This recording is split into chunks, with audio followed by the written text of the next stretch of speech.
Semut. Kecil. Semut. Kecil. Gajah. Besar. Gajah. Besar. Oke, cacing. Pendek. Pendek. Oke, cacing. Untuk dengan tema keikhlasan ini saya belajar ya di sini ini maksudnya ini saya kan sebenarnya sudah lama mau tobat misalnya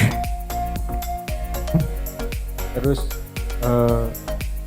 sama temen itu diajak yang ya kalau di bahasa agama muslim maksiat lah misalnya, dan itu saya pun sebenarnya masuk di katakanlah ranah hukum itu saya yang memasukkan ternyata teman saya sendiri, dan saya ya alhamdulillah saya syukur alhamdulillah sama Tuhan masih diingatkan, Tuhan masih sayang sama saya, dan saya senang saya belajar mengikhlaskan itu semua. Dengan keikhlasan kita insya Allah kita bisa untuk lebih maju lagi.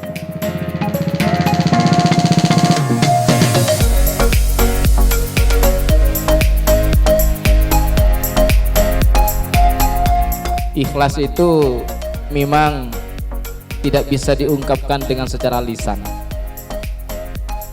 Ikhlas itu tidak bisa diungkapkan dengan biqaulina aqwalun. Tidak bisa kita diungkapkan juga dengan secara pikiran. Tapi itu memang timbul dari hati yang dalam, qalbun, atau yang disebut dengan hati nurani. Memang tidak semuanya orang itu bisa mengerjakan sesuatu yang sesuai dengan hati nurani. Ada kalanya orang mengerjakan sesuatu itu penuh dengan satu, karena tanggung jawab, yang kedua karena kewajiban, yang ketiga karena keterpaksaan. Kayaknya ikhlas itu paling akhir. Ikhlas itu setiap sesuatu apabila menggantungkan diri kita kepada Allah Subhanahu wa taala, Tuhan yang Maha Esa. Suatu pekerjaan apapun yang kita lakukan, suatu aktivitas apapun yang kita lakukan, itu benar-benar timbul dari hati nurani, walaupun itu hanya sekedar bahwa tanggung jawab kita kepada pimpinan dan juga tanggung jawab kita yang paling utama kepada Tuhan.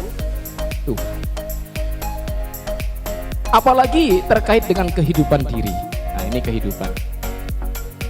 Kehidupan ini penting. Yang perlu kita ikhlaskan, yang paling utama timbulnya ikhlas itu adalah hati. Terkadang kita melakukan sesuatu yang kita lakukan antara pikiran dengan hati itu tidak sama. Terkadang pikirannya pingin ke timur, hati kita gak usah, gak malas mas. Pikiran kita pingin ke sana, bahkan di sana ada suatu kemaksiatan. Hati kita gak usah, sini aja, malas. Tapi terkadang hati kalah dengan pikiran. Nah, itu menandakan bahwa di dalam jiwanya, di dalam qalbunnya, setiap suatu sudah kemasukan yang namanya nafsu, sehingga mendahulukan hal yang buruk daripada hal yang baik. Andaikan dia mengikuti hati nurani, insya Allah dia akan selamat dari kemaksiatan.